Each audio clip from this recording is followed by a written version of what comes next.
Welcome to Meta Tripping. Peace, y'all. Um, the following video is an evergreen video, so you can tune in at, any time that you feel you need assistance with depth cleansing. This is more of an overview video where I'll be talking about some techniques that you can utilize to clear the astral. We're approaching, at the time of this video, in 2019, we're approaching Neptune retrograde in June 22nd to be precise. And we're also approaching water season, Scarab, aka Cancer season. So the power of water at this time is of immense help, and of the value is, I can't convey enough how much value there is right now in tapping into your inner water energies to the best of your ability and clearing your personal astral space. On this particular day, we're dealing with 7D energies sort of through a 6D lens. So we're dealing basically with crown chakra energy and third eye energy. So this is an excellent day for astral viewing and really going through and seeing where the disruptions are, where the blockages are, and flushing them out. A couple of ways that you can do this: sea salt baths, which I usually mention fairly often. I don't recommend taking a sea salt bath every other day because it is salt and you can get dehydrated. But I do recommend, whenever your energy feels extremely heavy, whenever we have a shift and there's an upsurge of deep cleansing that's pushing kind of the grime of old generational patterns up to the surface, as has been the case. We're dealing with Saturn and Capricorn energies at the time of this recording, and Pluto and Capricorn energies. So these are deeply ancestral change of era energies at this point, where we're really clearing out the framework on a deep root chakra level. So there are a lot of generational and familial patterns, and I've been bringing this up for a while. But I'm bringing it up again to convey how important it is, and also because it is a lot easier now to clear these things. The force that was once behind them is not. It doesn't matter how menacing these fears that come in the form of people, that come in the form of material challenges, that whatever you have been struggling with, your vulnerability points that have been continuously pressed on, especially since the fall of last year, you can clear these things out, and the way to do it is with water. All right, so sea salt baths, you probably want to take a cup, two cups of sea salt. If you are dealing with any special conditions due to health issues, you can speak with either your holistic practitioner or your allopathic doctor, whichever you're using, utilizing whoever services you're utilizing, to be sure that it's okay for your particular system on a physical level, because some people don't do too well with salt, or if there are any contraindications with any medications you may be on. Fill your bath up, pour that salt in there and soak. And it's an aura cleanser. It's a straight up aura cleanser. You're going to feel it when you get out. You might feel a little bit dizzy, you know what I'm saying, if you stay in it too long. You can, of course, get up and kind of rinse off. That's always advisable. And so after this sea salt bath, to cleanse your aura, what you do is go and find something really high vibrational to engage in. Meditation, comedy, whatever is going to bring your spirits high, because the space that you just cleared, you want to fill it with good energy. All right, rather than have, we've been dealing with a lot of chaotic energies, a lot of astral pollution, rather than have something else come and just refill that space. All right, so you don't want to leave your aura like wide open. All right. Another useful tool is the moonstone. Moonstone can connect you with ancestral mother energy, so you can meditate with it, have a pen and notepad standing by, and collect any visions you may have. And visions can come in just simply in the form of mental pictures. I know sometimes when clairvoyance and clairaudience is mentioned, we have this very Hollywood movie idea of how these things play out, but the reality is a lot of people are already doing this and may not realize it. So as pictures come up, they're going to be symbolic. The language of the psyche is symbol, and write them down without judgment, to go over later. If you receive clairaudient information, whether it could be in the form of, it could be one word, it could be, for years I was just hearing wait, you know what I'm saying, like wait, or it's going to be okay, and I would get that from the spirit world, and I didn't know who it was coming from, and I didn't know if it was coming from my own head before I finally accepted what was happening to me. I was waking up, and this was after premature Kundalini awakening, which I believe I mentioned in another video, and maybe I'll get into it length at some time in the future.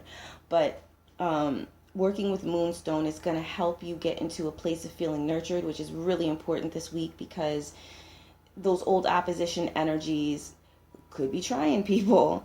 And if you're tuning in at another time, and you're not dealing with necessarily the Ascension energies of June 2019, these exercises still apply and will always be useful. So Moonstone is going when you feel a deep need to heal your inner child, when you're cleansing your spirit.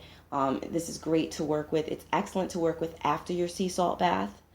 And it's a calm mother energy. Violet flame is something that can be worked with. The violet ray, violet as a color has a very high frequency, and it is a clearing frequency, but it's a different kind of clearing frequency. It's more on an air level, quantum level, if you will. When we're dealing with, water work and cleansing the sacral chakra and cleansing the auric field, the texture of the energy more so affects the emotional bodies, the emotional subtle bodies, and gives you back some of that water energy that you need that may have been sucked out of you by energetic vampirism experiences, or just working yourself to the bone, or however it's played out. All right. Another energy that is fabulous to work with is silver energy, the color silver. The color silver is it's both energizing and deeply relaxing, and there's this state of grace vibration with it. So if you like to go into meditation dealing with color rays, or you kind of want to hold silver jewelry in your hand and kind of tune into its frequency, its vibration, this can help you to get into a deep centering of the grace of your inner space. And when you're in a state with silver energy meditations, it's really a state of non-resistance. So you don't really get the resistance from opposition that you might expect. There's a connective nature to the color silver, that can make, it can help your aura to become more inviting. If you find yourself facing situations where you need to have certain talks with people and you need to meet them on, kind of a, emotional level, heart to heart, silver is great to work with to get yourself into that energetic zone, so that, any potential conflicts that could have arisen can now be worked through in a more, I don't want to use the word matriarchal, but a more, it's the way of the mothers. You know what I'm saying? It's the way, it's connectivity. It's a state of, you could look at it as oneness, but I'd probably call it a state of intimacy. All right. It can very much be like, what I'm saying, like taking a swim for your aura. So I highly recommend working with silver for depth cleansing. Another thing that you can work with in your depth cleansing are release sessions, release affirmations. You can check the Ascension Tools playlist. There is a video that is recommended for waning moons, and I may put up, I'm considering putting up probably just deep depth cleansing affirmations as well, for any time. But it's a peaceful release, so really you could use it any time. because it's not that like we only have to release things during a waning moon phase. These things come up whether it's a new moon, full moon, waning moon, eclipse, whatever have you. And when they come up, you want to know what to work with to help to facilitate an easier process of, gently purging the energies and the blockages and the pains and the suppressed traumas that have been perpetuating patterns that are blocking your path to your higher timelines, to your success, to your abundance. Those, the deep impacts of poverty, imposed poverty consciousness. These things can be cleaned from a depth level. And when you're in your meditation and you're saying these affirmations, you can focus on your root chakra if your depth cleansing has to do with finances. If it's deeply emotional to the point where, it feels emotionally crippling, work on that sacral chakra work, because there may be issues that on a deep emotional level that are tied in with your worth, that are tied in with you enjoying a fair give and take.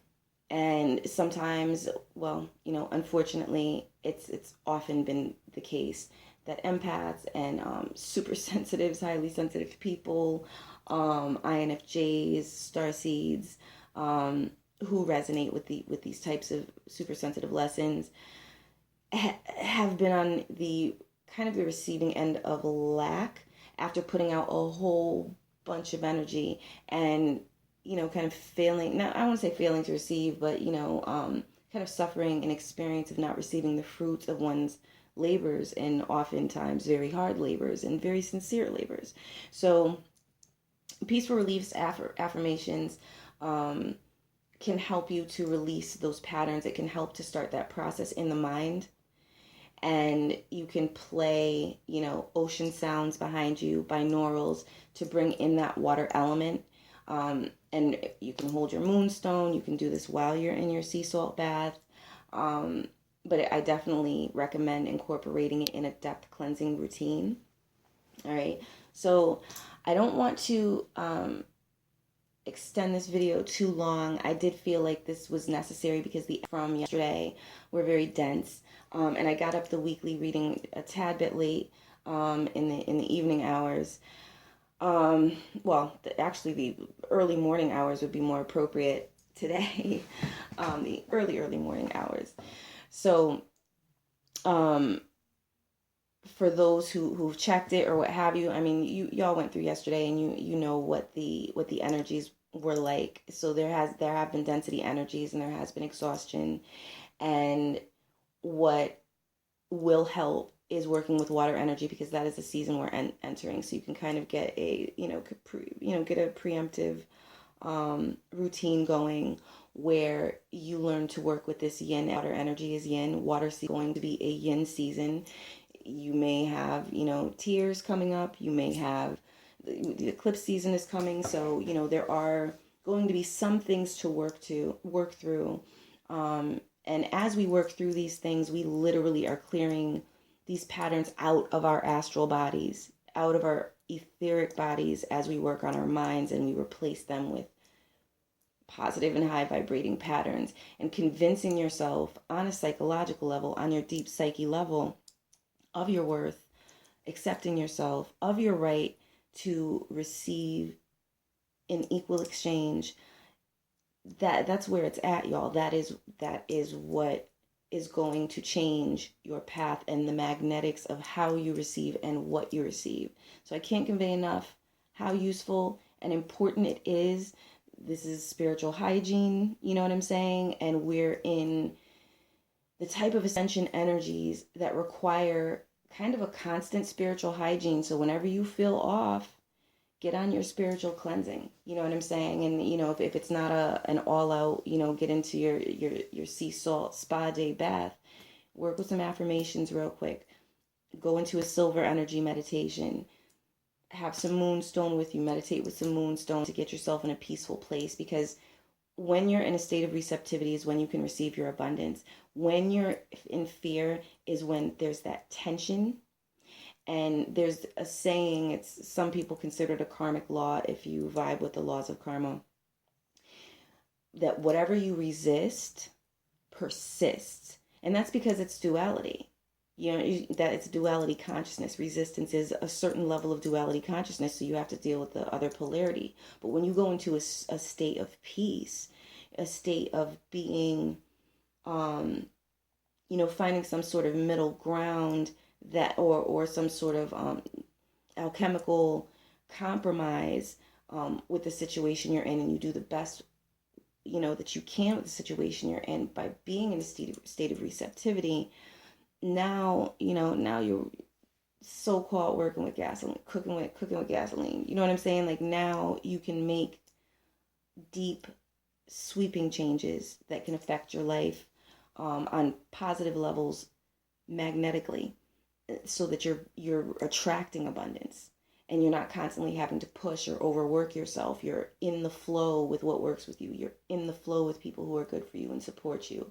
So I encourage you all, get on this water work, stay on this water work. And of course, the polarity to water is earth. So don't forget to do your grounding work. Don't forget to feel the ground beneath your feet. You can walk on natural wood to get some grounding going. Hug a tree. If you're in an area where you feel like the ground isn't contaminated by chemicals or other things, you can walk barefoot in that area if you feel like it's safe.